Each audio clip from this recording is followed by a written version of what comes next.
I'm gonna use my passkey.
All right, hold on. I'm gonna do an audio check.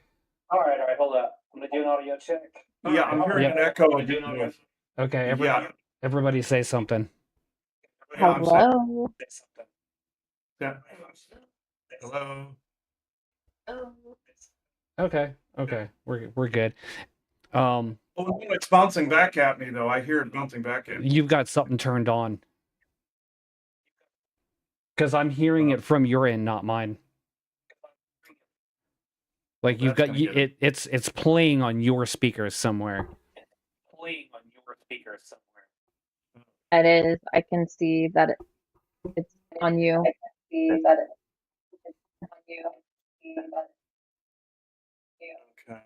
Do you have your? Did you close your browser? You close your browser. Okay, I'm closing the browser. Yeah, I closed it and it's still happening. Weird. Why didn't this happen while we were not live? Okay. Oh, that's all good. People know this happens. People know this happens. It's gonna get annoying. It's Try Yeah, it's bouncing back. I can definitely hear it. try disconnecting and reconnecting real quick. Try disconnecting. Yeah, see, it stopped after he disconnected. Anyway, welcome did, yeah. everybody. We're having technical difficulties. I'm Phantom, GB, as you all know. All right. I'm Phantom. GB. that's still happening. Oh, it's still doing it. That's weird. I wonder why it's playing back. I wonder if his audio is going through his actual speaker of his computer instead of. Oh, that probably is it.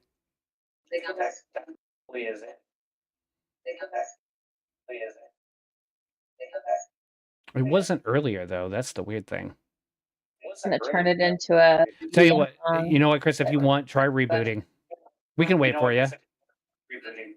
Okay. Okay.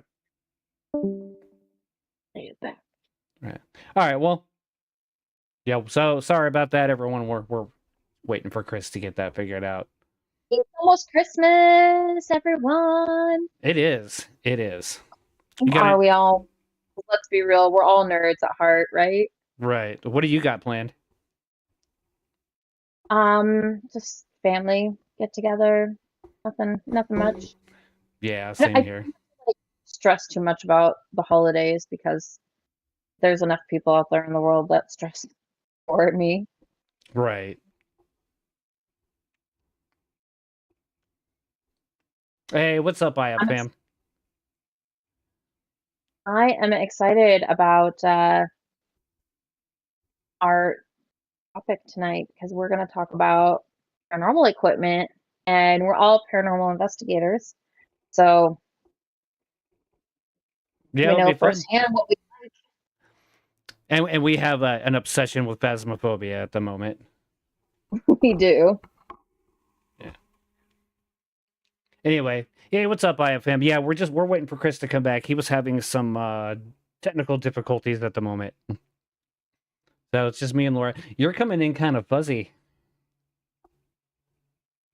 There you go. That's better. You're on my screen. You were a little fuzzy. It's better now, though. I didn't do anything, but okay. It's got to be those antlers. Oh, you know, Santa has its best reindeer right here. You and me. Right. I couldn't not have the antlers. I'm gonna try. Maybe I'll do something different next Friday. Yeah. Something for New Year's. Oh shit! I didn't even think about New Year's yet. I know all the holidays happen at once. All right. There we go. Okay. Hey, there we are. That's better. I don't know what that was. Yeah, it was some kind of weird feedback. You know what's weird? I've ran into that before. I remember one stream I did on my main gaming channel, and I was playing some Stellar Blade, actually. And I had the stream open, but I closed it, but I could still hear the audio from the stream. So sometimes that happens. I don't know why. Yeah, I was being an ass. So, yeah, I figured, restarting it would do it, and it did. All right. So, okay. But we're good. anyway, me and Laura kind of already mentioned that we're going to talk about paranormal investigation equipment, kind of comparing it to what you see in fiction. So I'm going to let you guys Okay. kind of take it away a little bit on that, because I know you guys have been out in the field more than I have.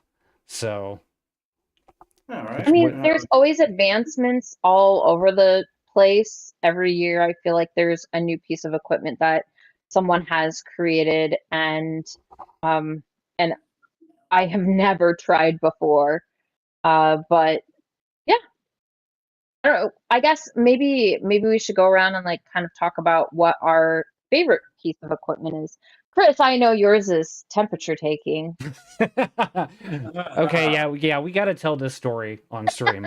We have Okay, to. yeah, go ahead. Yeah, definitely. Okay, I'll let Laura Okay, tell so this. he claims he doesn't remember this, and maybe he doesn't. I don't know. We like to give Chris a little bit of crap. But we were investigating. Oh gosh, this has been probably at least 10 years ago. We investigated at this abandoned house, and I had not been in the house before. Um, Chris, I think you had. I think you went with the group earlier during the day because a group went out just to basically make sure that the house was safe enough for us to walk through. And we Did he close doors on everybody? walking. I mean, if the doors were there, yes. I believe it. Yes. Continue.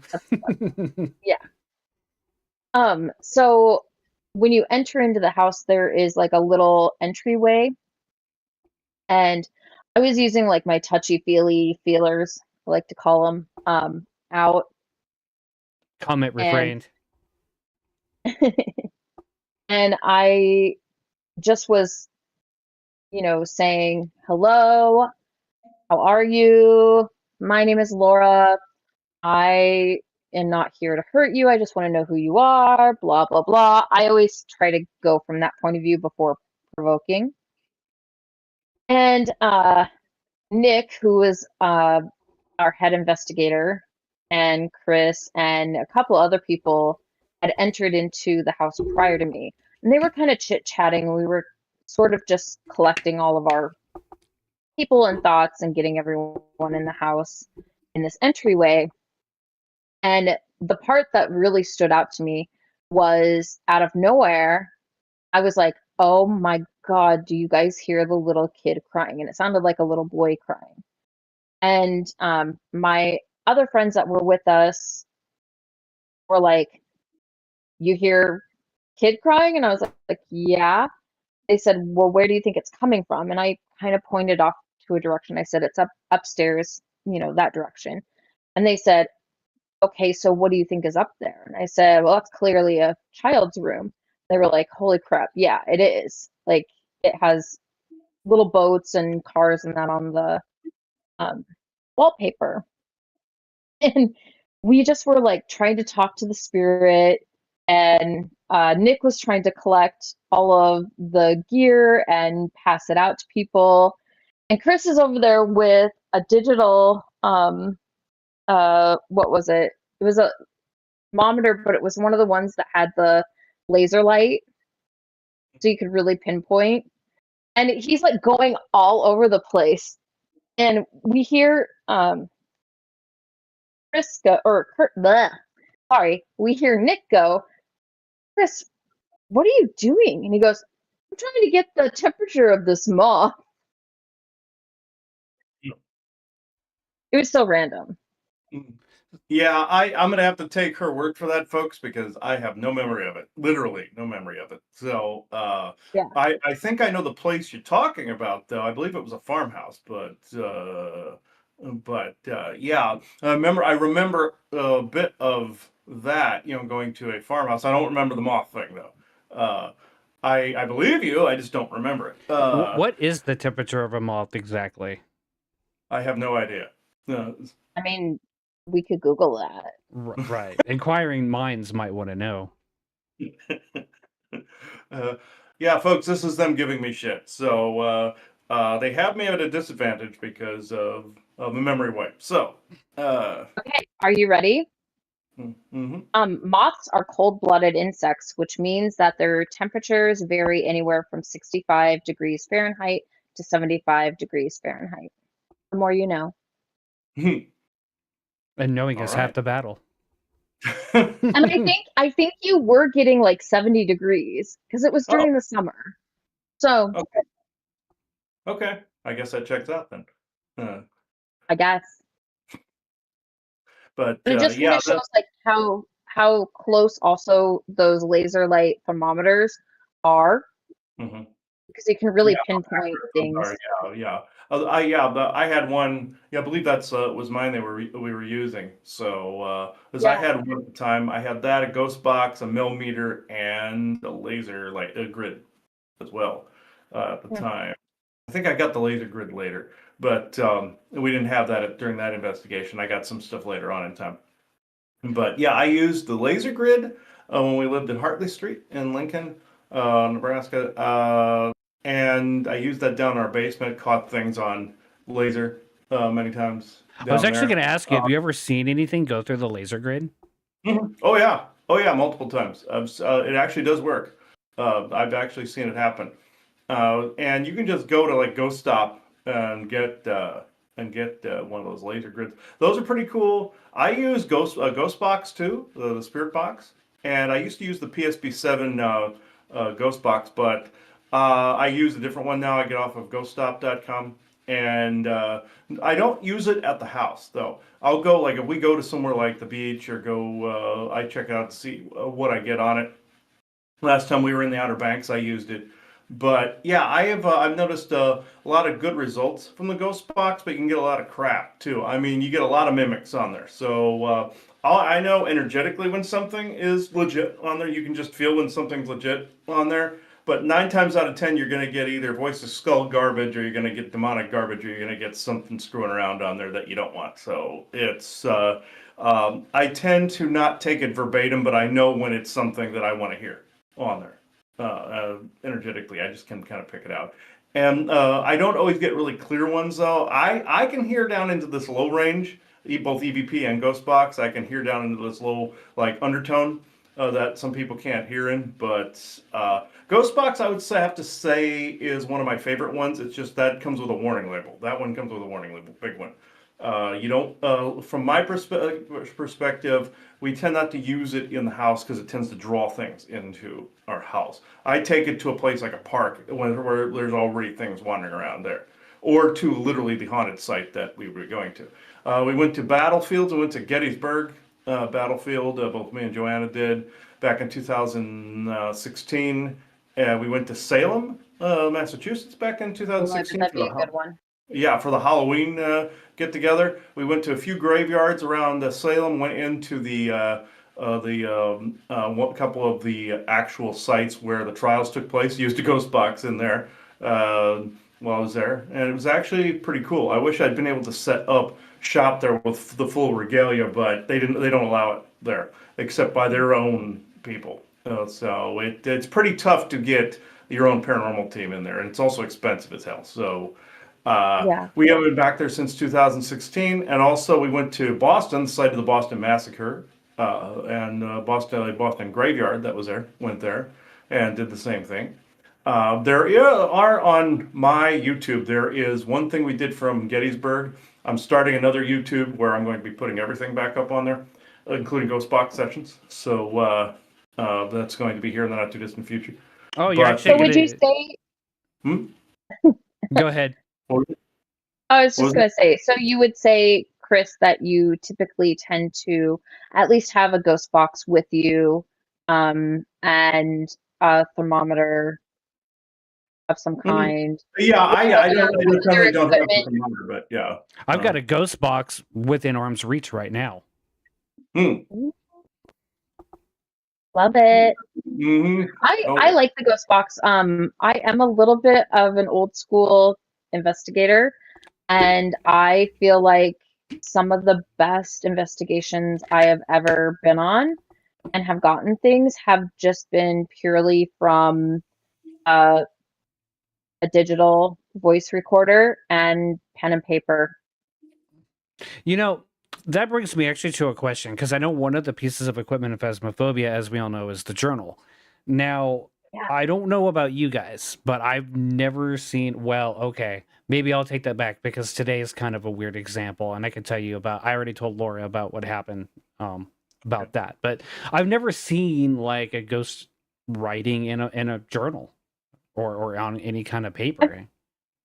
I've never seen it physically move like it does in the game.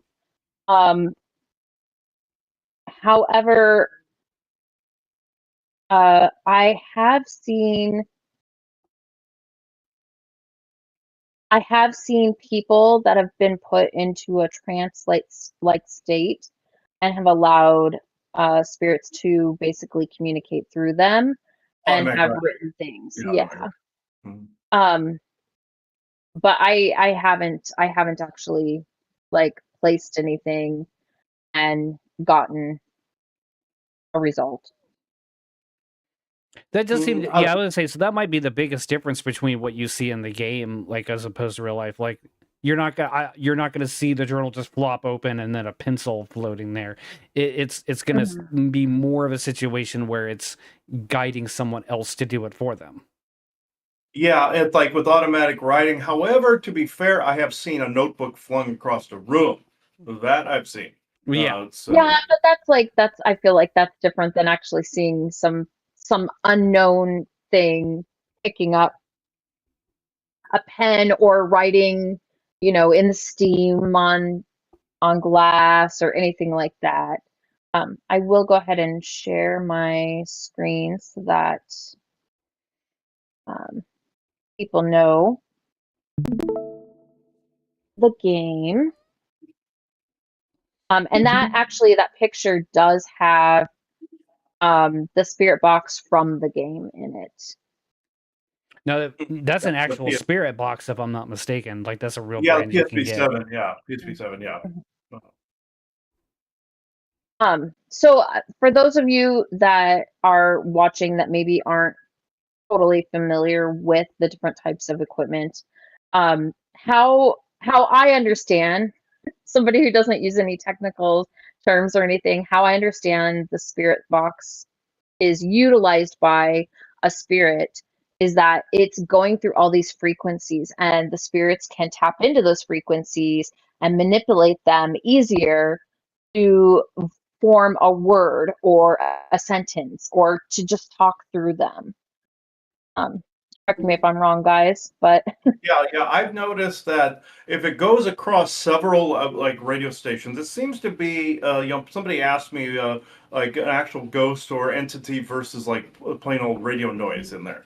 And I was also asked the question if they also bumblebeat their way through it, where they just picked words from the radio stations. I've seen both.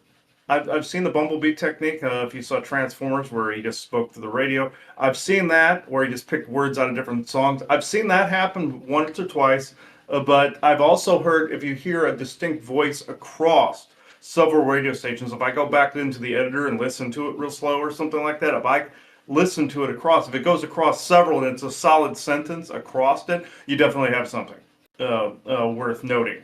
But some people mistake radio noise for it. Other times, like I said, they will bumblebee their way through it too. I've seen all the above with a ghost box.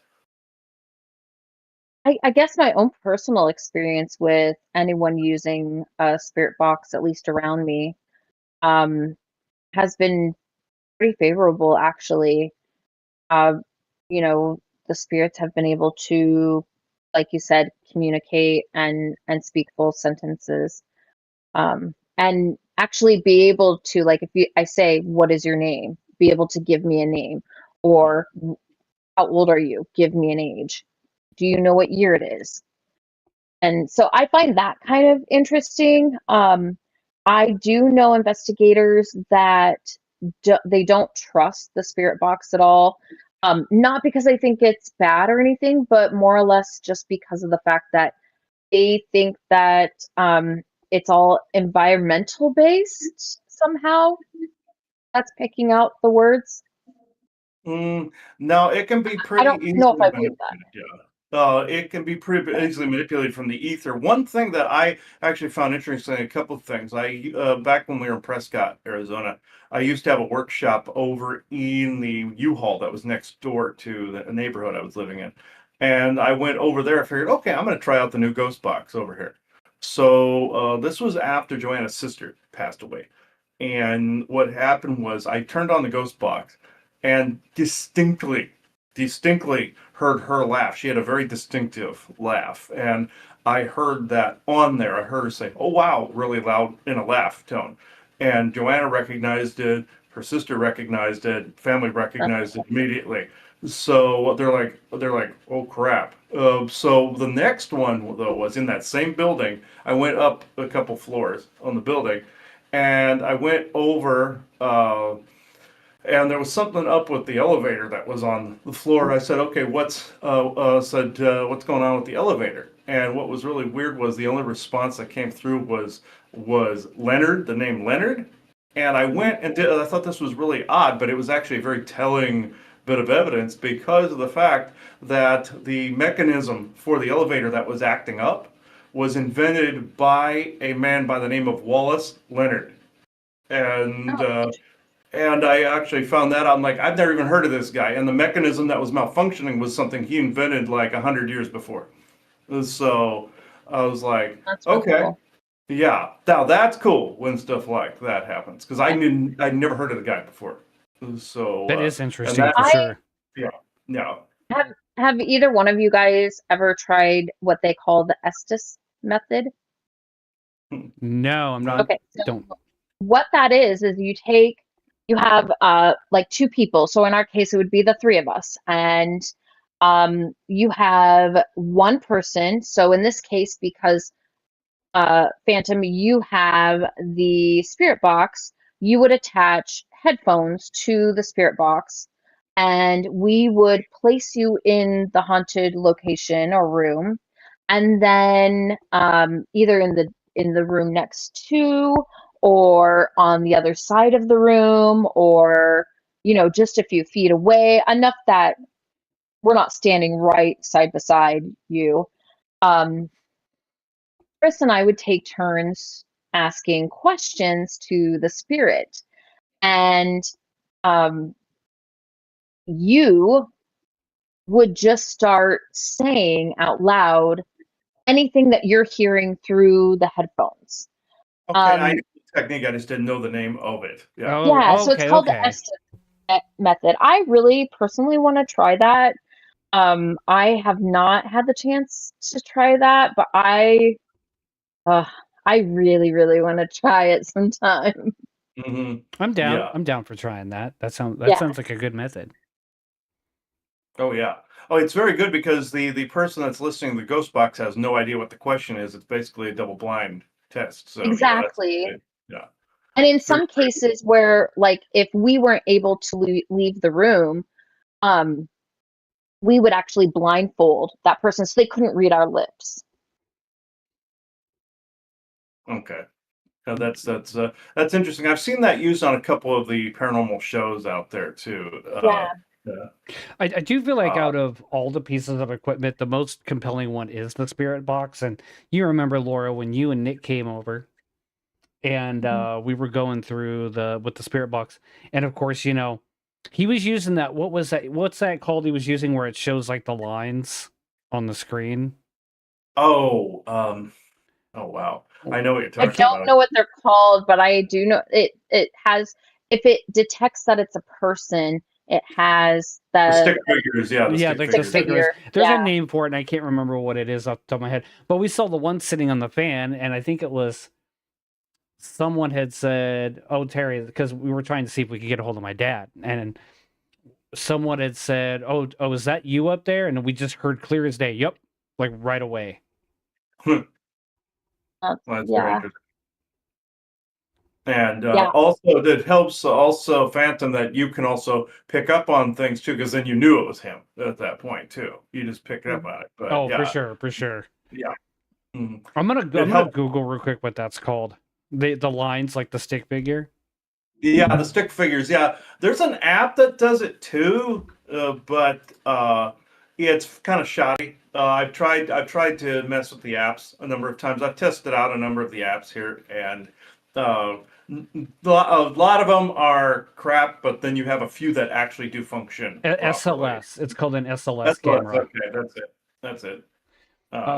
So not to go back to the spirit box because there's so much more equipment that is just phenomenal in this day and age. But I do have a friend that actually was taught by a Native American how to use running water like a natural source of running water or even just a tap to be able to get words from it like a spirit box. I've heard of that one. Interesting. That is very Yeah. interesting. Yeah.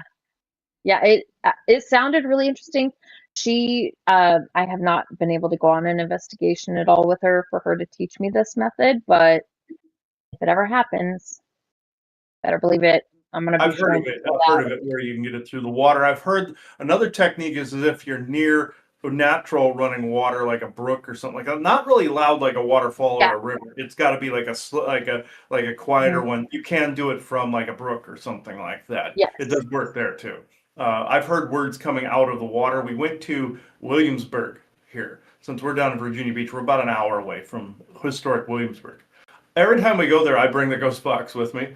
So if we go to a different spot within Williamsburg, I bring the ghost box, and whatever we find out there, I will record and ask about that. So, or I'll also ask some of my channel sources too, because I do channeling. I done that too, and I've heard them talk on there as well when we're in these historic places. But we went near a water source there. There was like a little running water, and I did hear voices coming out of the water. That same technique, so it works. It That's works pretty with a cool. river or a little brook. Yeah. Yeah. I think she also has tried it out with there was just a fountain, like a water fountain Mhm. at a location. But another piece of equipment that I kind of forgot about until we start talking, I personally love, I don't own it, but I love it when an investigator that's with me has one, especially when you're set up in a house with multiple rooms. Mhm. It's basically a sensor light that will go off if touched.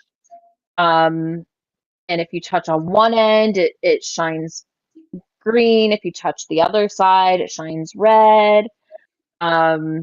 Or just walking in front of there's different sensitivities to it. And it'll actually like beep at you and everything. It's really cool. But the last time that I got to utilize that in a house, we were able to um, use that as our yes and no key, basically. It was really cool. We got answers. It was very distinct. Oh yeah, it's also quite interesting when we were in Arizona, we were in a Prescott Valley. Joanna and I lived in Prescott Valley. In the garage there, I used it as my workshop. We had a couple elementals on the property there that were quite annoying. They would come in, and I had all my my ingredients and stuff in jars that I would mix for orgone pieces and stuff like that, and sprays and all this other stuff. I every now and again we hear we'd go out there and something threw one of them threw one of them on the ground and shattered it. So I had to end that pretty quick. But it there were ghosts there. We had ghosts that would come and go from that property, and I found out one of the things they were attracted to was the outdoor power box that was attached to the house. And there was one in the neighborhood that was fairly large. It controlled there was this new system in the neighborhood to where if lightning struck a house, it would disperse the electricity amongst the entire grid so it didn't destroy that particular house's power grid. And it was a brand new system, but that thing was a ghost magnet. It would draw in ghosts from all over the place, and we would get ghosts. We had elementals on the property, even though they were there. We had ghosts coming in constantly that were wreaking havoc in that house because they were attracted to that gigantic electrical grid that was there. Oh geez. Yeah, and they would come in through the garage where the box, that box connected to the bigger one in the neighborhood where the big control panel was. And they would come in that way. And they would constantly wreak havoc in the garage, and it was a pain in the butt getting rid of them. But I tried, even though you're not, technically you shouldn't use it at the house. I did use the ghost box to see what I wanted to. Even though I visually see and can hear, I did that too just to see what would happen. And yeah, I caught a multitude of ghosts on there from homeless people to just there was a woman next door that died, next to us in the house of our neighbors, and there was a young girl that committed suicide in the other one that was to the other side of us. So Mm. there was death all through that neighborhood. Because there was an older lady that she passed away. People hadn't checked on her in a while, and yeah, when I went outside, I knew somebody had died in that house. I literally could see ghouls piling up out there. I'm going, what happened here? And called the cops, and the cops found somebody had died, and because you could definitely smell it. It was 100 and some degrees out. You could definitely smell this. But the house on the other side, a young girl committed suicide. That means we were flanked with death pretty much, and we had activity up the yin yang in that house as a result of that. Because if you have it on either side of you, you're going to get it. So I figured, okay, we already have problems here. I might as well dig this thing out and play around with it. It's interesting you mentioned that because, as you know, out here where I'm at, we have, we had that whole field behind us, and you can see the cemetery right there, kind of behind us. And then, as you also know, well, they've been doing a lot of house building out there behind us. So there's a lot. So I used to be able to look out the back window and see the graveyard, right? And we've had a little bit of extra activity here and there whenever we could see it. I don't know if maybe that had anything to do with it, but since they started building the houses all of a sudden out there, I can't see it anymore, and it has slowed down. Oh yeah, because it's more than likely the ghosts, whatever entities that are there, are going to those other spots first, before they get to you. That, and I'm surprised you haven't had an uptick in activity because either reconstruction or deconstruction or construction of any kind will stir up the energies big time. It is well known for stirring up energies. I thought about that too, and I'm kind of shocked myself. Yeah, I'm shocked that there isn't anything going on. It's usually that goes against the grain a little bit about usually what happens. But yeah, we've had people doing construction around here. I mean, the paranormal activity meter went way up here when they were doing that. And also when they're renovating battlefields, we went to Yorktown and Jamestown, all those places. When they started renovating it, the paranormal activity went way up. When they started digging up the old earth, the old areas and the archaeological sites and everything that was from the 1700s. Oh yeah, it started churning up the energy. It started churning up the paranormal activity big time. But also back to the devices though that are in the game, I've noticed that the choices of them they have, of course you have the regular ones like the ghost box, you have the EMF meter, and you have the ghost box and the laser light, excuse me. But the other choices you have are like I've noticed you have the salt, you have all those things, and I actually use those when I'm clearing somebody's property. There's a lot of those things you see on there. You also have the candle test that's on there, all of those things. I've done these things in people's houses before. The candle thing is true. I've seen that happen myself. You can see people that see this, you see all the equipment on the wall here, and you see the candles, you see also the salts, you see all of these things here. And I have used literally almost everything you are seeing here, and cooling temperature gauges, all of this. And is salt really a thing? Yeah, it's really a thing. In fact, I not in the way like the game though is played. Not the way. The game is totally different than the way it actually works. In reality, salt is to prevent them from crossing a door, not to detect them. That's kind of what I thought. That's kind of what I figured. Yeah, and I use it a lot. If you saw around here, you'd see random like little either piles of salt, or we have a couple jars of them in the house with sage mixed in there with it, and also there's sage in the game too.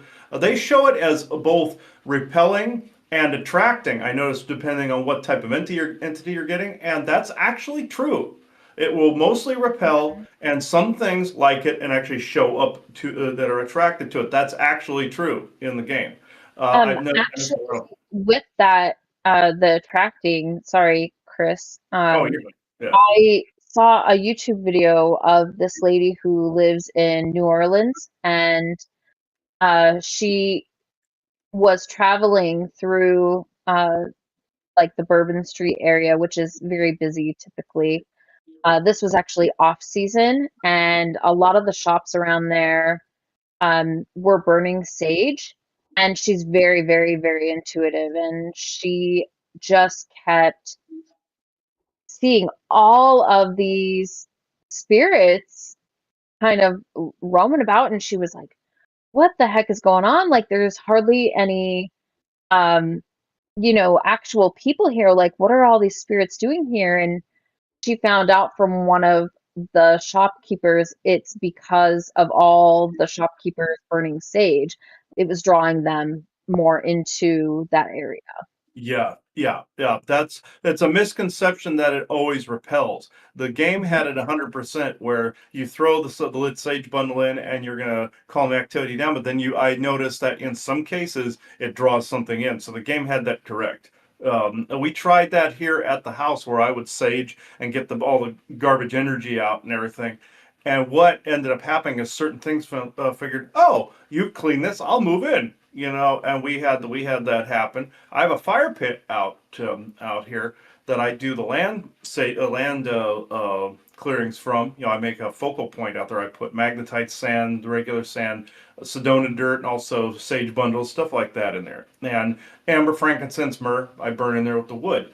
The smoke that wafts through the whole yard actually clears the space. But I did notice by clearing the negativity out there, you're actually opening the space up for other things to flow in that might not be negative, might be annoying. It might be it's a little crowded after a while, but it's a misconception that any of those materials actually 100% repel.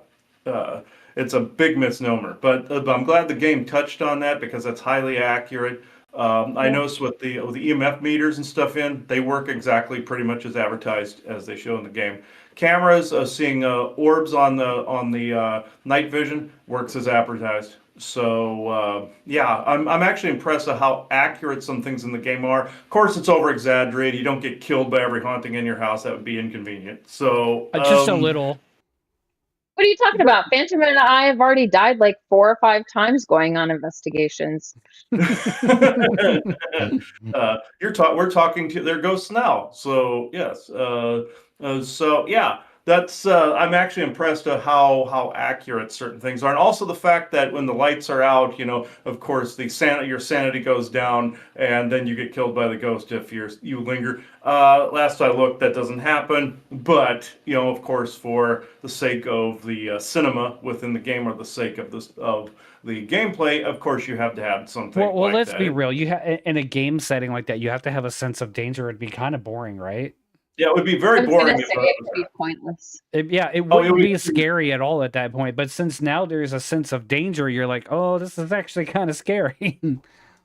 Oh yeah, it gets pretty creepy on there, folks. I did one by myself on there one time, and it gets pretty creepy if you're sitting there at like midnight playing it by yourself, and the doors are opening and closing. And if we ever do a live stream from there, I'm usually closing doors on people just so they get killed by the ghost. But other than that, yeah, because he's an ass like that. Yep. So. Even if it's only your second house that you've ever investigated on the game, he's like, sacrifice over here. Yeah. The only thing I can imagine in the game that's probably not realistic is the sanity medication. The sanity medication and the cursed objects on there, of course, that gets you killed if you linger with it long enough, but an actual cursed object will draw crap in like crazy. It'll be a magnet for things. So that's partially accurate. You just won't die from it, at least not that I know of or have ever heard of. Yeah, no, we'll just summon something and it will go after Laura, and then I'll have to jump in front of it. Mm-hmm. Yeah. Yeah, just like the other night on the game we were playing, I was running out of the house, and the ghost came after Phantom here and just killed him immediately. As I was running out of the house, so Of yeah. course, because of course he was running out of the house. Yes, because I knew That's the something was key. going to happen, and what I didn't tell you was I had actually picked up the cursed music box and ran out of the house with it. So, The look on Laura's face is priceless. You dirty dog. it was after me, and it got to you first. So, I played the music box as I was running out the door, Wait, and so then was it that got you. the one where I jumped? No, because the one that I jumped in front to save Laura from it was when we lit the candles on the summoning circle. So Yeah, this you Yeah. had me It do was in the something. little house, the first little house that you get the level for. You were right at the door, and that's when the one thing broke your neck right at the door. So yeah, so I could see the thing coming after, and then you thought it was like a wraith or something, and I actually was holding the music box as I ran past you. So yeah, yeah. Oh, you think you know oh. someone. Hey, you and I used to do that on Red Dead Redemption all the time. We'd mess with people Oh out yeah. there with like That was fun right? times. That was fun times. Yeah, yeah, we would That's the blow next game people I up want with to start dynamite and playing. all that. Yeah, like people on video games. Him and I were those people. They were all the admins would warn everybody about. We were those guys. Yeah, So I'm still one of those guys. What are you talking about? apparently, I'm still one of those guys because yeah, I played the music box went past you. So Yeah, yeah, yeah. um, so yeah, we're the ones the admins warn everybody about. Pretty much. Laura's look of disgust is priceless. I know now who I need to like make sure I follow in the house the next time I play with him because if he takes off, I'm taking off too. Yeah, exactly. Unless I shut the door. Yeah, if we can even find him half the time, he's like somewhere other than where we need to be. That's true. I know. And randomly putting objects where they don't belong. Well, no, what I do is like I do in a real investigation. You actually spread the cameras out, aim them towards like the center, all of that. I was doing that, but in this game, that's what also differs from real investigations is you have to find a specific room and center it all there. Yeah. You can't just do it like you would a real one and have like the cameras in all the rooms. You have to center it on the haunted room in the game. So that's another difference there. True. That Because is I mean, true. a real ghost is not just gonna necessarily linger in one room all the time. No, no, no. And you get ghosts from other houses too.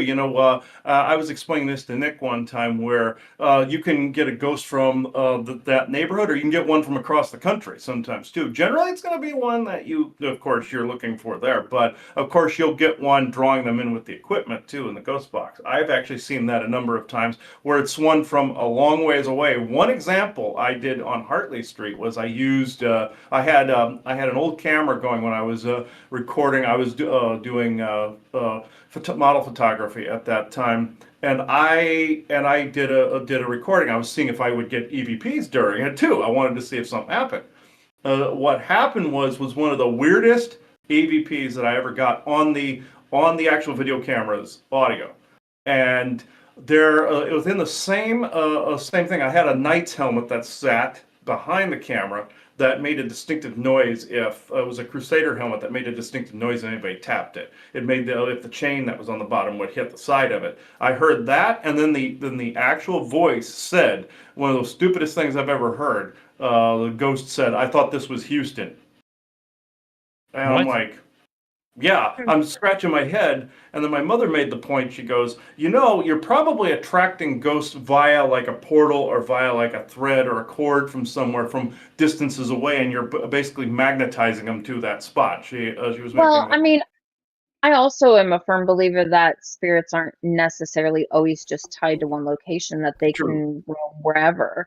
So it is possible that one was walking through, thought that they actually were in Houston for whatever reason, and they just had not made it there yet. And when they found out, they were like, "Well, I thought I was in Well, Houston." Houston reminds me of the whole Bugs Bunny thing. I thought this was Albuquerque kind of thing.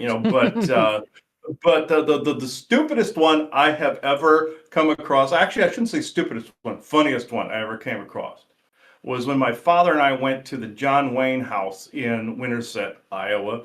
and there's a cafe that's right up the street from the actual house. I got John Wayne himself on the recording, and you could hear distinctly his voice, but at his house. But at the cafe, I went in the back and did it, and you could hear a ghost on there saying that he didn't believe in ghosts. I about died laughing when I got that one, and I found that hilarious. It was a ghost saying he didn't believe in ghosts, and I'm like, all right, I guess we're good. But I thought that was pretty funny. That is kind of funny, though. That's the funniest one I've ever gotten. Is that? Yeah. Phantom, do you happen to have a favorite piece of equipment that you enjoy using? You mentioned the spirit box as well, but I mean, the spirit box really has only been around I feel like the last 5, 6 years. I mean, yeah, I really like the spirit box. Mhm. Let's see, I'm trying to think of some other stuff I've used. I know that I actually am that guy that will walk around taking pictures if I can, just to see if I capture anything. Mhm. Me too. Yeah. I do like using an EMF detector, especially inside houses that there is supposed to be no electricity going on. Just because I feel like you can really get some good responses using it. Um, Most definitely. I think one thing You that I'm one piece of equipment that I'm not sure if I really believe it's working. People download a lot of those apps, on their phone, and yeah. the one that will have random words kind of come up, or Oh, it, yeah. and they'll be like, they'll have the words come up along with the spirit box. Obulus. The Oculus. I'm not really sure how much of that I really believe is working the way it's intended to. Because to me, it just Yeah. feels like it's random words.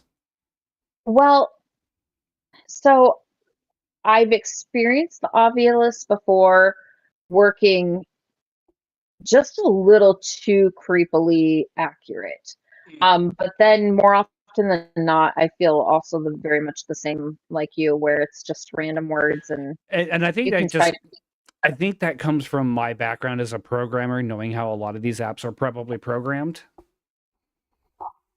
That's true. Yeah, I've noticed now what was really interesting, and one could argue this actually picked up from something on the internet too. But I did have the Ghost Radar app. You remember that one with the dots and everything that would come Oh, up? yeah, I remember those things. They still have them. And I had that on my Nook when we lived on Hartley. And I turned that thing on every now and again just to see if something that I recognized would pop up. Or if, since I could see things around, I wanted to see if a dot would coincide with me looking at something. And 9 times out of 10, no. But what ended up happening was I turned the thing on, and the two words that popped up on that thing, one said, what was it? One said Detroit, and the other one said cheese. And I'm like, okay, what the hell is this?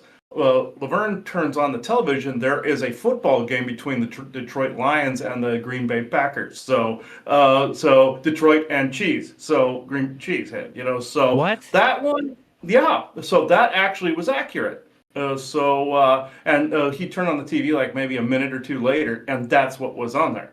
So I'm thinking, all right, there was something there. And I did try also an experiment. I activated that and the ghost box side by side. We wanted to see if we could get something to jump from one to the other. And there were times it did, where we recognized a name that popped up on the radar that then popped up on the ghost box, and then vice versa. We had it go back and forth a couple of times. So there was something working on the radar, even if somebody intended it to do something else was able to manipulate it even in a small way. I've noticed that time and again where beings can even manipulate, a game you're on. It can glitch it out and make it do weird crap. I've seen them run the gambit. Those are usually more in the alien realm and dimensional realm, but which I also see pop up on the paranormal equipment from time to time. That makes me what we need to do, talk about some show, is creepypastas. And the reason I thought Ooh, about yeah. that, and the reason I thought, Chris, do you remember there's a story? It could be real, could be fake. I mean, if it's fake, it's very convincing. Of the guy who bought the Ocarina of Time. No. It was the Zelda Majora's Mask copy from some kid that apparently drowned. Remember the Ben drowned story? How the Okay, game yeah, was completely just wrong, and there was something wrong with his copy of the game, and supposedly was I remember a, that. a Yes, I haunted remember that. copy of the game. That would be an interesting subject, I think, to That's talk. wild. Yeah, yeah. Also, interestingly enough, a friend of mine, we would film different. You know, we did shows on the Disclosure and different video games. He was choosing the Fallout series at one point, Hmm. and we were playing. He was playing Fallout 3, but he had modded it a little bit, and he made it so that he could stream it through his computer, so we could record it. And interestingly enough, and all of our fans know who Isaac is, and you know, Phantom, who I'm talking about. What happened, and this shows as a dimensional being can like him can actually alter this as well. What happened was we were in this sequence where in Fallout, I believe it was Fallout 3, where you're in this tower and you're overlooking this town that has a nuclear bomb in the center of it, and Ryan, my friend Ryan, decides, oh, he's going to show me what happens when you blow this thing up. And what was really funny was Ryan had put his name in the as of course the proper name, in the name selector in the software to be able so that the characters would say his name in it. He was able to do that. So what happened was it glitched out, and when the bomb went off, we heard one of the characters say, "Wonderful, Christopher," and it used my name instead of his. After that, the game glitched out, and we heard Isaac's voice on there say, "Boom," and we're scratching our heads, going, "Okay, you glitched this out to actually mess with us in some fashion." And so, time and again, him and other beings have been known to mess with video games to make a point about something they're trying to say. Like they will mess with it in some way. And I'm not saying they rewrite the coding. I'm not saying they undo the hard coding or any of that stuff. I'm saying they glitch it in a way that they're actually trying to spell a message out in some fashion, like either visually with a mod or something.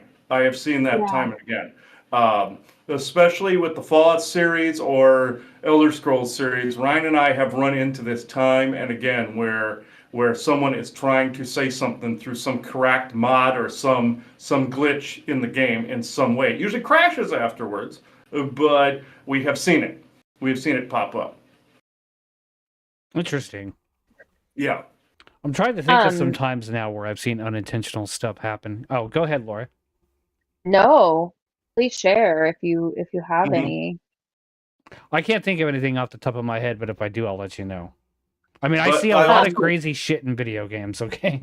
Yeah. what now synchronicities that popped up when we were playing Phasmophobia. We were all playing at one time. Remember when I went back in the house and I saw that big red, like that ended up being a djinn, and the being showed itself right out the door. Well, and I used this. This was actually synchronicity about we were learning about djinn curses on our end for the lifting, and that was actually ended up being a synchronicity about things like that and how they look. Joanna had been seeing red mist in the house for some time in the middle of the night, little red flashes and things like this. This ends up being a djinn intrusion. And the game, saying different types of things do different things. It's not completely accurate, but the fact is that the methodology, you're trying to find a specific thing, that's at least partially accurate. And that ended up being a synchronicity I ended up putting in one of our episodes called Djinn Curses. And so I put that little fragment from the game in there. It And is. other people, I was say it is interesting how the universe will suddenly throw messages at you out of the blue. yeah, and Yeah. people were texting us or putting messages under that episode saying, yeah, they said by playing the game, sometimes they were incurring actual paranormal activity in their own home by just playing Phasmophobia.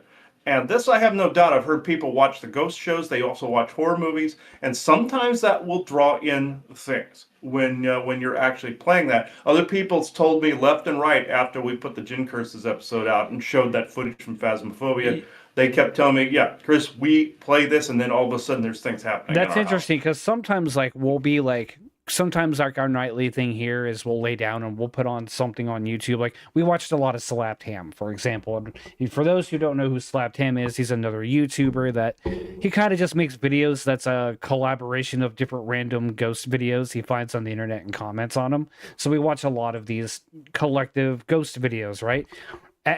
Almost any time we watch those, the air feels different in the house all of a sudden. Yeah, so I purposely do not watch any ghost investigation shows. I limit the amount of ghost-esque movies, and I have yet to really have Phasmophobia give me the same vibe as those things, but I have noticed that the energies around me, that more spirits tend to come through when I do And it might depend enjoy on who those you are a little too. bit more. Yes, I do Your agree. energy. And for Your people energy. like us, it seems to happen a lot. Other people can watch all this stuff and play all this stuff and just be fine. People, know. Or they don't notice it. yeah, Yeah. but like people like us, we notice. Mm. Yeah. I was gonna mention earlier, Chris, you had mentioned a couple different times where, you got responses in your recorder or in your tape recorder and whatnot. There was one house that I was on investigation with, and we had quite a large group of investigators with us for the size of the house. And I remember it was wintertime, and we we got there, and it was an older lady that lived by herself. And I very rarely ever think, God, this person's cuckoo. But for some reason, she was telling us about the different things that she kept seeing and hearing, like a light in her bedroom and hearing voices and seeing shadows and all of these things. And those are very, very real things that happen in haunted houses. I've witnessed them myself. But for some reason, there was just something about it when she was talking to me that made me think this lady is just lonely and is manifesting this stuff. Um, but I kept my opinions to myself, and I was in the living room, and everyone else except for one other investigator was in the living room with me. Now, the hallway to get to the bedroom and the bathroom, and I believe another room, which we did not go into, um, was just right offside the living room, opposite of where the kitchen was at, where everyone else was talking, including the owner of the house. And I distinctly saw somebody walking down the hallway. And I said, "Hey, who's walking down the hallway? Like, we can't just be going through people's stuff. Like, we're still interviewing the person that owns the place. Like, we have to have permission. We can't just start going down the hallway of, and looking in rooms and whatnot, you know, you know." And the investigator I was with, Dale was his name, he said, I don't think I don't think there was anybody walking down the hallway. And I said, "I just saw somebody." He goes, "Oh, really?" And he kind of looked down the hallway and he's like, "I don't see anybody." And I was like, "Okay, well, I don't know. I swear to God, I saw somebody." And he's like, "Oh, maybe it was a ghost." And I was like, "Yeah, maybe, haha," because I was thinking this place is not fucking haunted. And I'm very intuitive. I don't like to say that I'm psychic by no means, but I will admit I'm a medium. I've talked to spirits enough that have passed on or are still on our plane, but no longer in human meat sacks. And for whatever reason, this spirit did not want it wanted me to know it was there, but it didn't want me to know it was there. And I was the EVP specialist for the group. So my job was to hold on to the recorder, ask the questions, hold on to my pen and paper, and just sit there and ask questions. We had the lady go and lay down in her bed because she said a lot of the stuff that happens is after she meditates right before she falls asleep. So I suggested to her, well, why don't we go ahead and have you lay down in the bedroom with us, and you can meditate and we'll see what we get. Dale picked, he was a very big skeptic, and he picked to sit in the only chair in the bedroom. And that was way on the other side of the bed. I was on the floor. My back was actually up against some sliding wooden doors to her closet. And, if you're familiar with those kind of doors on a closet, they rattle a lot. You can hear the hollowness of the wood. You just really have to be careful. So I made sure to like sit up and actually not lean against it at all. And I kept my elbows in. So I'm writing like this. I have my recorder off to the side of this. And Nick, once again, our head investigator, had set up a tripod right next to me. I mean, I probably could have leaned over and licked it. That's how close it was. And on the tripod, he had set up a night vision camera. And I just, for some reason, just kept thinking, God, this is going to be a waste of our time. They shooed everybody out of the house but us three. And I'm sitting there and I'm like asking my basic questions. Hello, who are you? What is your name? Do you know how old you are? Do you know what year it is? Do you know where you're at? What are you doing here? Do you live here? And then I felt like I was asking the same questions over and over again and just not getting anything, that I began to ask questions like, if you can make a sound to let us know you're here. And it was just nothing. It was like, crickets, literal crickets. And after what felt like maybe only 30 minutes, all of a sudden I heard the camera next to me make a weird whirly noise. So in the dark, I'm looking up at it because I can see the white or the red flashing light saying that it's recording. All of a sudden it started flashing orange, and I could hear the inside the tape rewinding, because this is how old it was. It wasn't digital. It was all tape. Yeah. And my first thought was, Nick put a used tape in there to try to use it up, and we only had 30 minutes left on it. And so now it's rewinding and we're done. We're going to have to get a fresh tape put in there. And I'm kind of annoyed. And like I said, I'm just asking, the spirit to do anything possible, make some noise. And at one point I actually asked, do you like us here? Do you want us here? Do you want us to leave? And after that whirling noise, all of a sudden, all the lights in the camera go off. And I said, hey, Dale, I think this camera just went out. I think either the battery died or, the tape ran out. And he goes, oh, really? I said, yeah. And he's like, oh, well, shoot. And I said, I know we didn't get much, but, maybe we can start coming back from our meditation and swap some things out, do whatever we need to. And he's like, yeah, okay. He goes, well, let me stand up and make it over to the light switch and turn it on. The lady on the bed, she was waking up in that, and we were kind of waiting for the others to notice that the lights inside were on. And she said, well, I think that was a really good session, or I don't know how she worded it. And I was like, oh, yeah. I said, I just feel like I really wasn't getting much. And she's like, really?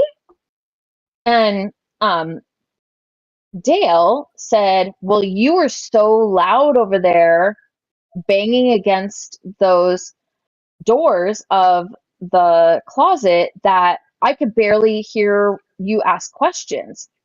I said, what are you talking about? I said, I purposely made sure I wasn't up against the doors at all because I didn't want it to be loud.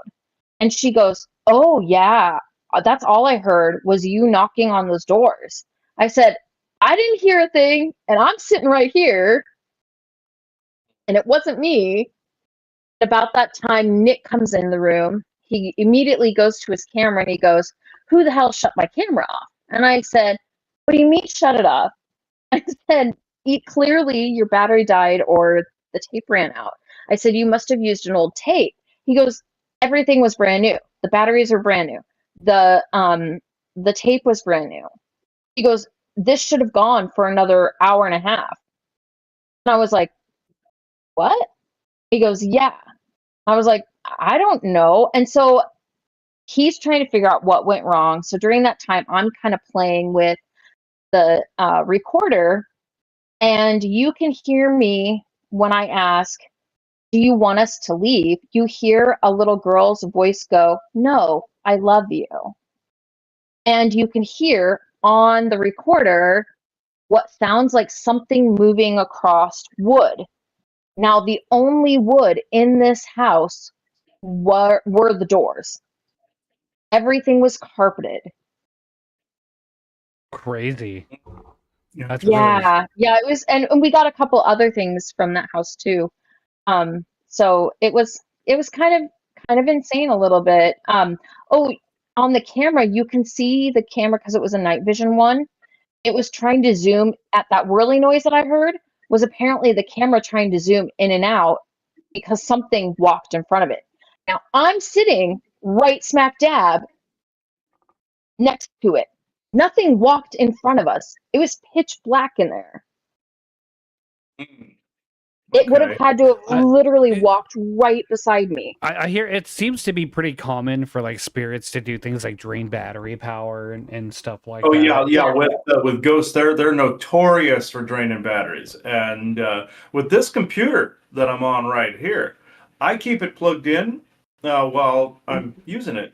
And when I was in Arizona, I knew something was doing something to the computer because I noticed the battery meter at the bottom went all the way to zero, but the computer didn't shut off because it was plugged in. Had it been unplugged, it would have come off, would have gone off. And what ended up happening is it was a ghost that had done it. And the computer has never been the same since. It likes to overheat because of it. I noticed this is what I call ghost warping. What I mean by ghost warping is technology over time, when it gets hit with enough paranormal activity, will begin to warp and not work correctly. And you have to replace it after a while. If you use it more than a few times and the ghost hits it like that and drains the batteries are not the same. Plus, the fact that you couldn't hear that sound and the others could, I always call that the cone of silence, where so like a cone of silence has been put around somebody energetically, and others hear things others don't. I've run into that activity myself with the cone of silence, where we'll hear something, and my mother and Laverne won't, or vice versa. Just like when we moved in here, my mother first heard this, and then I did, where she heard a crash in this house, like this glass going, like really loud, and we're like, did somebody break in? What happened? And my mother heard it, and then I heard it, and we came to find out the one of the previous owners of this house actually was incredibly abusive to his spouse, and locked her in the bedroom, did all sorts of creepy crap to her and everything. We could tell somebody had been locked in the bathroom at one point, and we came to find out that he knocked over a big china cabinet in a temperamental fit and crashed it all over the place. And that's what we were hearing, was that residual that had been imprinted on the property from one of the previous owners. It wasn't this guy that bought it in 2020. It was like a couple ago from there. Yeah. Yeah. I remember hearing about a story. It might have been a creepypasta story. I can't off the top of my head remember where I heard it from. But it was about this family that had been this husband and wife that were trying to locate a house to buy. And the wife really, I mean, she wanted a house so badly, and she went to bed that night and she dreamt that she was walking around this beautiful house. Had everything that she wanted in it, and she loved it, and it just like, I mean, she remembered every detail of that house. And The next day, they were driving around, looking at for sale signs, and all of a sudden she goes, "Oh my God, pull over." And her husband's like, "What?" And she goes, "That house, we have to go and look at that house." She said, "That's the house from my dream. I remember it from the outside." And he's like, "Okay, well, yeah, I guess there's an open house right now, actually." And they go inside, and she doesn't even need the realtor to show them around. She knows where everything is at, what every room is. And she goes, "This is the house." And he's like, "Oh my gosh, then okay, well, this is the house, we have to take it." And the realtor kind of overhears hears them and said, "Is there a problem? Are you having any, issues or anything?" And they're like, "No, we really want this house. My wife actually, strangely enough, had a dream about it, the other night, or maybe it was a week before, something to that degree, and just it never left her mind." And she's like, "Oh, when did you say that you had that dream?" And she told him again when she had the dream, and the realtor goes, "That's really funny because that was the exact night that apparently the owners that are trying to get rid of the house had decided that they had enough of the house because they kept seeing spirits walk through it." And she got to meet the wife that had seen, and she goes, "Oh my God, it was you. You were walking through my house." Yeah, people astral walk in their sleep, and if they Yeah. are, say, if they're sensing something further along their timeline, they are actually connecting with something, and people have these deja vu moments from like other timelines and such. They're actually picking up something along their own path, and they end up being the very thing that triggers the event to begin with. Just like with that woman was the haunting that then spooked the people and getting it sold to them to begin with. People connect the dots, and I heard about the fort in Florida. And the name escapes me at the moment, but it's the one in St. Augustine. That particular fort, there was a story I heard. I can't substantiate it, but where these paranormal investigators went in there, and of reports of hauntings there from the back when the Spaniards had the area. And what happened was they showed pictures of what these soldiers had been drawing. What certain things looked like. They started sketching it, and it looked like the very people investigating the property. So Yeah. the way because they didn't know how to describe the devices or anything. They were just making like sketches of like the equipment and everything of what they could perceive. They could kind of see what it was. They just knew that somebody was holding something, and they'd never seen it before, so they wouldn't have known. So those soldiers were. Well, the Spanish soldiers were actually depicting the very paranormal team that actually showed up to begin with, and therefore they were the haunting by which then those soldiers reported back in the I believe it was I Yeah. believe it was the 1600s. Yeah. So That's yeah. really cool. I mean, it's not so much a theory, but like that is something that they believe is happening, is that, I mean, we all know that time is man-made. So, all time is going on at the same time.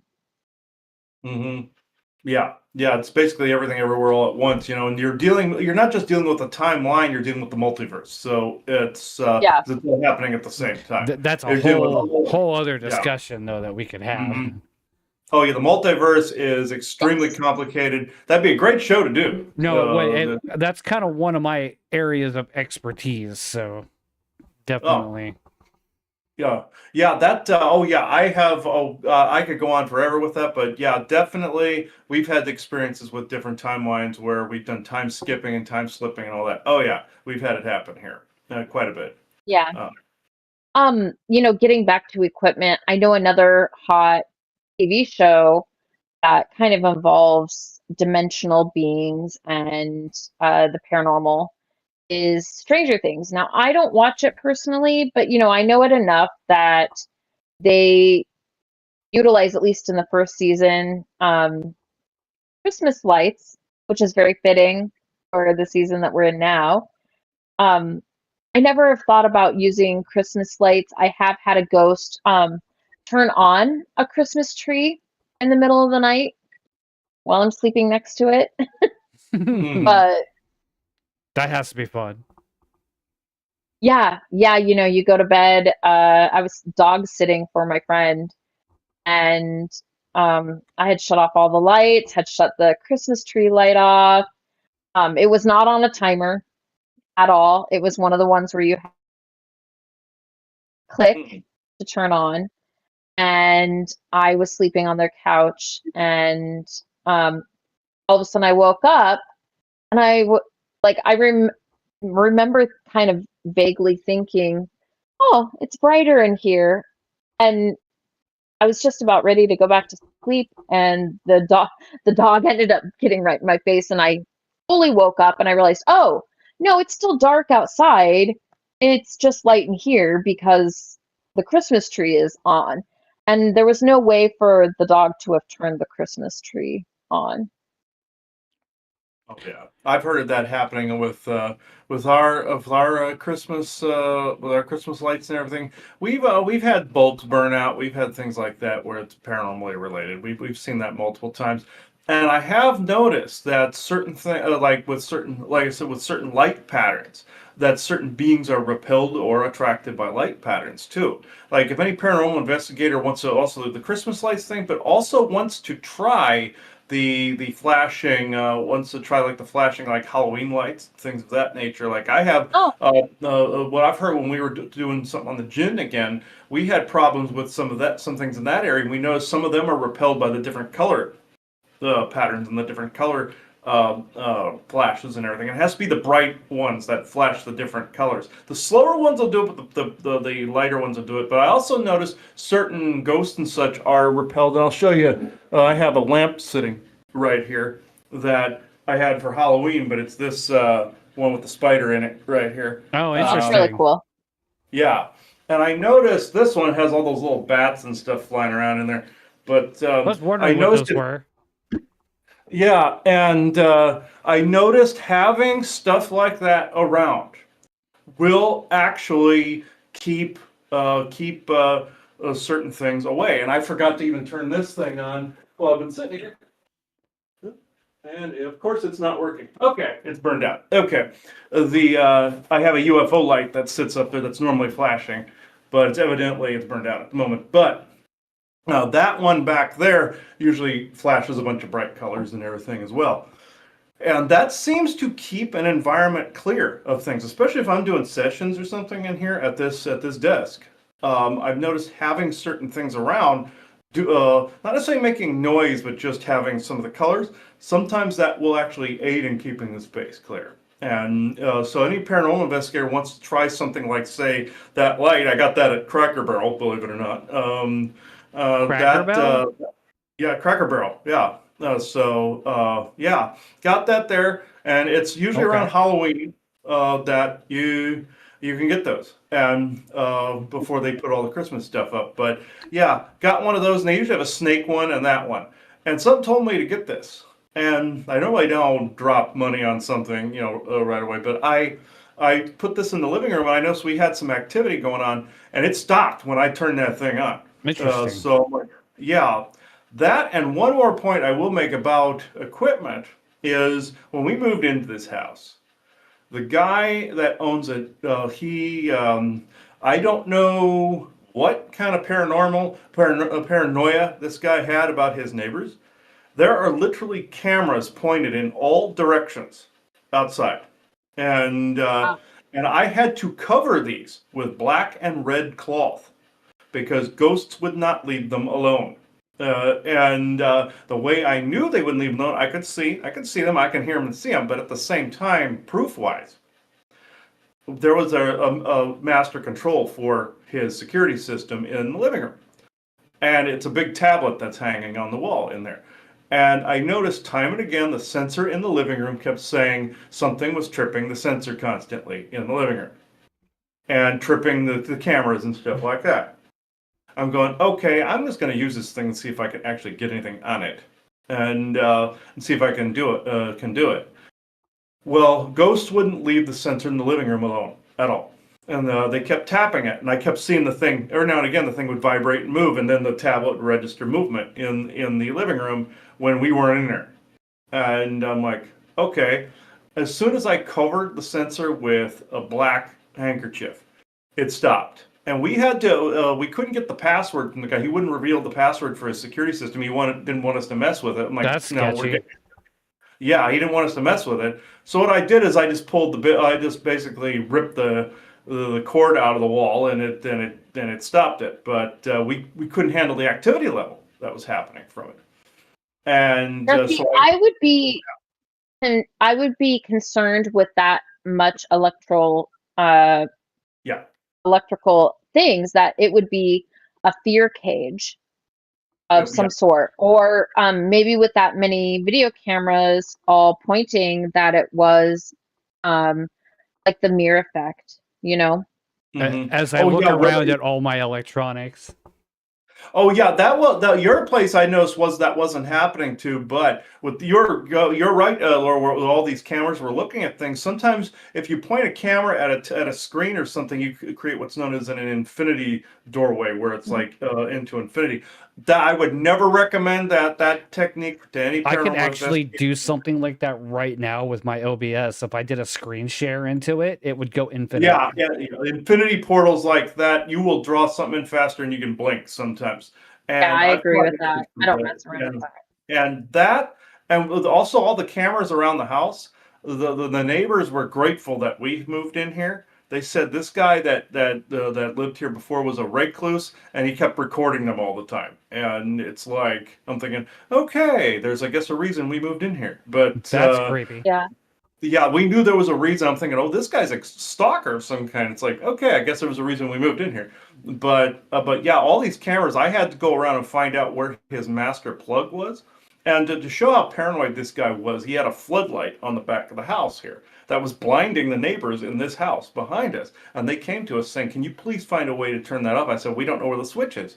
We genuinely cannot find the switch. We searched for days, and Laverne and I eventually found the kill switch for the floodlight in the shed. And we're like, we looked and looked and looked and found a master switch for that one floodlight in a cabinet up in the upper part of a shed, and we flipped the thing off, and it turned off. But yeah, and the neighbors were grateful, and they to this day didn't know what the hell this guy was doing here. Interesting. Yeah, and he attracted all sorts of paranormal activity with his cameras and everything, and we couldn't have it with the work I do here, and we got it to stop after a while. It's just that they were constantly waving at the cameras, trying to get my attention, and Look what I can do. Look what I can do, or hey. I mean, we were getting orbs, we were getting all sorts of stuff on there. We couldn't record any of it because he disabled that, but we were seeing it left and right on all the security footage and everything. And it's like, okay, he obviously turned this house into one big paranormal magnet, so we have to shut it off. But yeah, weird set of events when we moved in here. It was creepy when we moved in here. I do want to do an episode about orbs. I have my own opinions about those. So. Oh yes, absolutely. Oh yeah, that'd be great to have one about orbs. Yeah, absolutely. So I will say one piece of equipment I just thought of, and this is probably the last thing you would probably think to be used as a paranormal piece of equipment: Alexa. I don't know if you guys have an Alexa, but I do. And now the only reason she's not going off on me right now is because she can't hear me. I muted her. But every so often she'll respond to someone like we talked to her, and no one had talked to her. Yes. And she'll do the most random shit too. Like she'll be like, "Okay, let me just play that song for you." I'm like, "I didn't ask you to do that." One of the funniest thing, and this is another Isaac thing, I blame him for this. When we were in Arizona, we had an Alexa. This was one of the main reasons we got rid of the Alexa, because we had paranormal activity on this. In the middle of the night, it was like 2:30 in the morning, we hear Aqua's Barbie Girl playing at full volume. That's And we're like, hilarious. and we were like, no. But when and we didn't even hear Alexa say, "I will play that song for you." It just started the song and scared the crap out of us. It was like, Oh, like mine will sometimes be like, "I'm sorry, could you repeat that? I didn't catch that." And I'm like, "What are you talking about?" uh, yeah. Joanna's son actually doesn't call he switched his back to Alexa, but for the longest time he was calling it Slave. He switched Careful the name. about the AI overlords are going to take over someday. But I thought that was pretty funny, Laura's over there like, "Don't you just shut up right now." actually. But one event, a Why do you couple think of I'm nice to my AI? oh yeah. Unfortunately, I've used my computer as a punching bag, so I was an asshole. But anyway, Yeah. First to die, I'm not shocked. yeah, exactly that, and also with the Alexa in Arizona, the same one. This is why we got rid of that one. It was one of the little Echo Dot ones.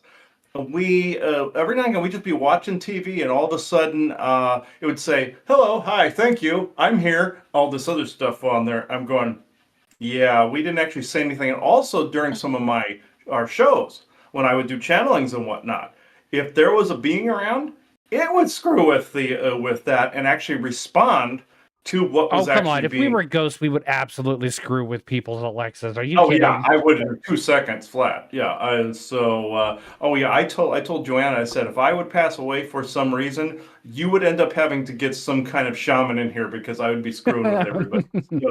Of course you So would. Of course you yeah. would. You'd be a creeper ghost. That's what you'd be. Oh yeah, I'd be classified as one of the creepier hauntings that paranormal investigators have seen. And I told her, I said, I'm going to make some paranormal investigation teams day. You'd be sneaking into people's houses and watching them and shit.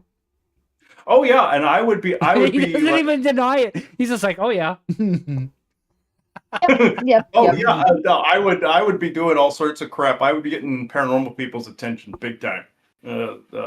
So yeah, I told Joanna, and she looked at me and went, "Yes, of course you would, dear." And you know, so Well, see, she knows. She knows. yeah, it would be fun for probably 2 seconds till I got bored with it. But yeah, oh yeah, I would definitely do that. But yeah, along with the Alexa, that's why we got rid of it. Things would not quit screwing with it, and so we had to get rid of it. Did you ever stop to think that maybe they just like screwing with you?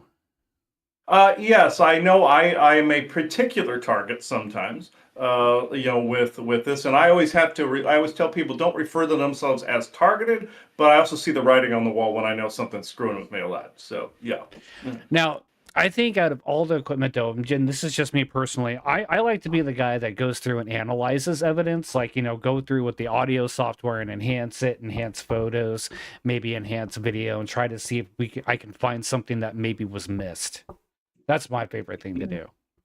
Oh yeah, I like the analyzation part. I when I bring the ghost box out and we go somewhere, and I bring the whole thing back. I like going through and listening to that, and I always recommend people only record about maybe 3 to 5 minutes in a place, or you're going to incur a lot of crap that may follow you home. And I always say within 3 to 5 minutes. And we go into a graveyard and we'll go around and record for 3 or 5 minutes, and then I bring it home, and it takes me a couple of days actually to go through, even 3 to 5 minutes, a couple of days to go through it.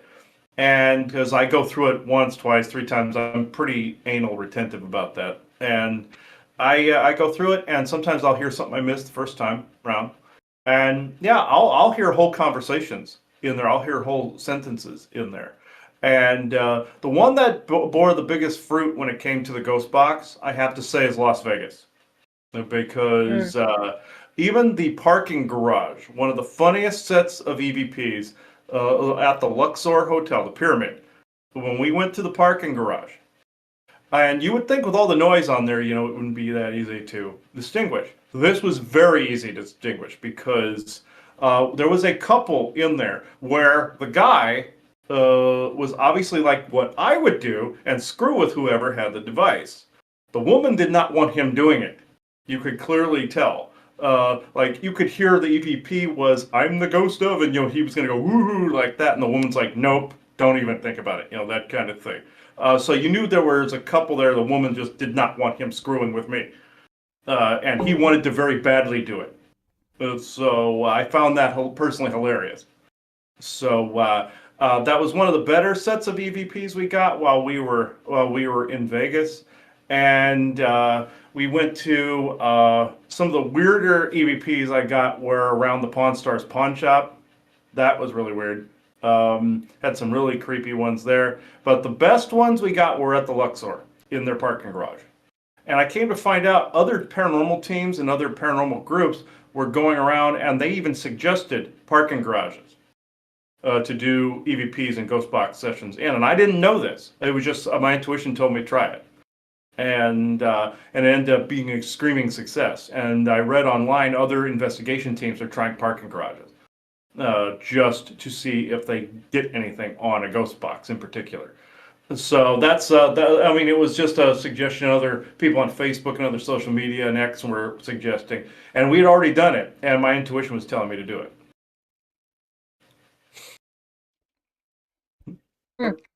Oh, Phantom, are you around? Yep, Your avatar was having a seizure there. For a Oh little yeah, bit, it does so. that from time to time. I'm good. Okay. I thought you walked away and it was just there going. No. I'm here. Sometimes, like if I move a certain way, maybe out of the camera view, it will freak out. It happens. Oh, okay. All right. Did either of you have any other equipment you wanted to talk about? Nothing off the top of my head. I know that, we've talked about having an episode where we talk about the differences between, the TV and gaming investigating compared to the real thing. Which I think, we should do an episode about that because Absolutely, yeah. there is a big difference and we've just touched the surface of it. So Right. Yeah, I think this should be that one. Yeah. Yeah, there's definitely. probably so much more we could get into, like on the differences between what you see in fiction compared to what's really reality. You know what actually really kind of got me into really being interested in paranormal investigating? Like I always had my experiences with it prior to this, but the movie that really got me really interested in was White Noise. Have you ever seen it? yeah, Yeah, I remember seeing that in the good. theater, and I'm like, wait, is that a thing? And then I started looking, I'm like, oh, people actually go out and do that. Hmm. Yeah, I saw that when it came out. Yeah. Yeah. Okay. Interesting. Yeah, and I could go on for a while about the difference between the shows and the actual Yeah. and all that. Yeah, Which definitely. which is why I think that kind of deserves its own episode, to be honest. Hmm. Most definitely. Yeah, if any of you listening to this or see the actual recording of it later on want to see these things, give us show suggestions. We'd appreciate it if Yeah, you for want sure. us to talk. I'm definitely gonna clip the Chris being a ghost creeper stalker bit. That's gonna become a video. Oh, most definitely. Even if people from the lifting are hearing this right now, yes, that will be a thing if I pass away. Yes, it will be. So, Okay, I so am wondering what our listeners what their piece of equipment that they personally like, if there is one. yeah, if you're watching this later on, leave a comment below. Let us know. And if you have any paranormal experiences too, I would love to hear from anyone who has anything that they have to say about that, and we can always talk about it on stream. I think that a creepy pasta episode would definitely be fun too, for sure. Oh yeah, most definitely. And I know Aubrey was thinking of being on here from Conspiracy Sector. So if you guys know what I'm talking about, the listeners of this show know who I'm talking about. You definitely want him on here. He's got a ton of experiences to talk about too. Yeah, we'll have to get together sometime and talk about and plan that one out. See when he Mhm. can come on. So otherwise, I Okay. think that's all I've got. And if you guys got anything else, Nope, that's really all Oh, I have.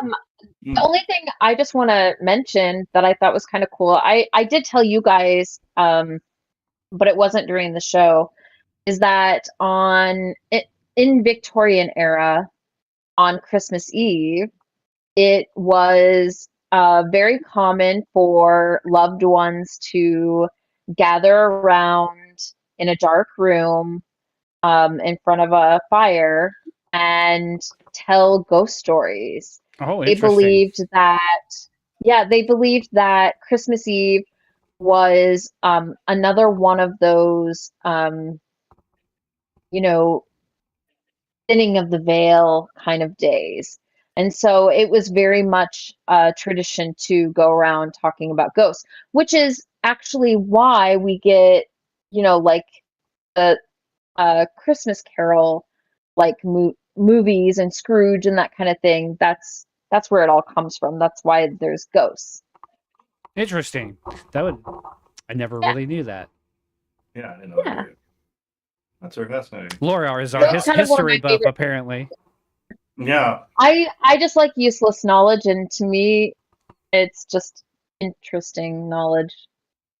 Yeah, I don't find it useless. I could bore everybody by going through Star Trek lore, but I'm not going to do that. Yeah. Let's not do that. Not yet, anyway. So, I know but- someday it's coming.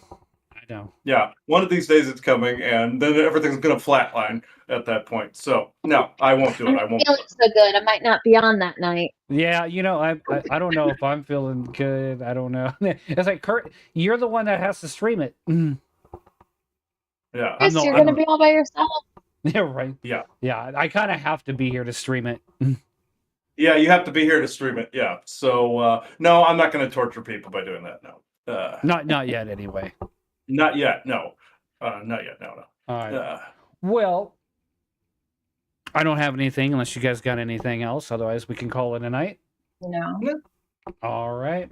Thank you, everyone, for listening. Though. Yeah. Thank you, everybody. Yep. Thank you for coming. We will see you next Friday. I hope everyone has a happy holiday. Oh yeah, definitely Yeah. for sure. Yeah. Happy holidays, everybody. Yep. Take it easy. Bye. Bye.